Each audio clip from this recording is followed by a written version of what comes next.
আইফোনের কৃত্রিম বুদ্ধিমত্তা ভিত্তিক ভয়েস সহকারী সিরিকে ঘিরে ভারতে নতুন বিতর্ক শুরু হয়েছে। এক তরুণ অভিযোগ করেছেন, ধর্মীয় সম্ভাষণের ক্ষেত্রে সিরি সমানভাবে প্রতিক্রিয়া দেখায় না। তার এই অভিযোগ ঘিরে সামাজিক যোগাযোগ মাধ্যমে চলছে তুমুল আলোচনা। বিস্তারিত থাকছে ডেস্ক রিপোর্টে। হে সিরি, জয় শ্রীরাম। ভারতের মধ্যপ্রদেশে আইফোনের কৃত্রিম বুদ্ধিমত্তা ভিত্তিক ভয়েস সহকারী সিরিকে ঘিরে নতুন বিতর্কের সৃষ্টি হয়েছে।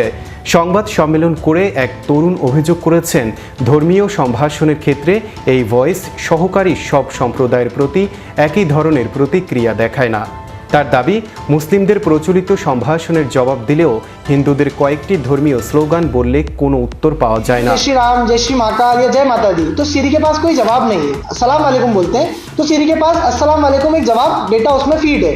সংবাদ সম্মেলনে উপস্থিত সাংবাদিকদের সামনে তিনি নিজের আইফোন ব্যবহার করে বিষয়টি প্রদর্শনের চেষ্টা করেন।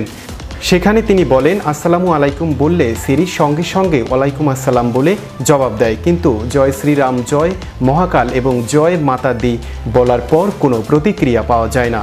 এই ঘটনাকে তিনি হিন্দু ধর্মাবলম্বীদের ধর্মীয় অনুভূতির প্রতি অবহেলার উদাহরণ হিসেবে তুলে ধরেন।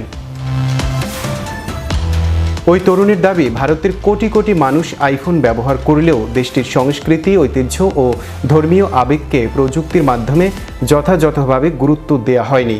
তিনি বলেন, বিশ্বের অন্যতম বড় প্রযুক্তি প্রতিষ্ঠানের কাছ থেকে এমন আচরণ প্রত্যাশিত নয়। একই সঙ্গে তিনি দেশবাসীর প্রতি আইফোন বর্জনের আহ্বান জানান এবং প্রযুক্তি প্রতিষ্ঠানগুলোর কাছে সব ধর্মের প্রতি সমান সংবেদনশীলতা দেখানোর দাবি জানান। সংবাদ সম্মেলনের ভিডিওটি সামাজিক যোগাযোগ মাধ্যমে ছড়িয়ে পড়ার পর বিষয়টি নিয়ে ব্যাপক আলোচনা শুরু হয়।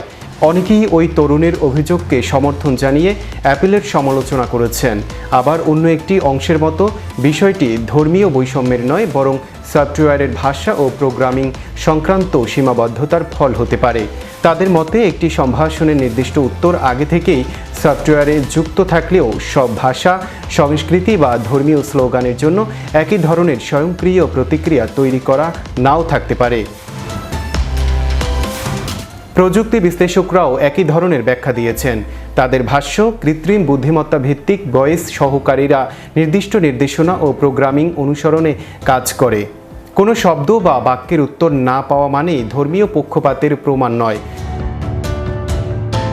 অনেক সময় ভাষাগত সহায়তা, আঞ্চলিক সংস্করণ, সফটওয়্যারের আপডেট কিংবা প্রযুক্তিগত সীমাবদ্ধতার কারণেও এমন পরিস্থিতি তৈরি হতে পারে। তাই বিষয়টি যাচাই বাছাই না করে চূড়ান্ত সিদ্ধান্তে পৌঁছানো ঠিক হবে না। ফলে ঘটনাটি সত্যি ধর্মীয় পক্ষপাতের ইঙ্গিত দেয়, নাকি এটি কেবল প্রযুক্তিগত সীমাবদ্ধতার ফল? সেই প্রশ্নের উত্তর জানতে এখন অ্যাপেলের ব্যাখ্যার দিকেই তাকিয়ে আছেন প্রযুক্তি বিশ্লেষক, ব্যবহারকারী এবং সাধারণ মানুষ। Magic Bangla TV news desk.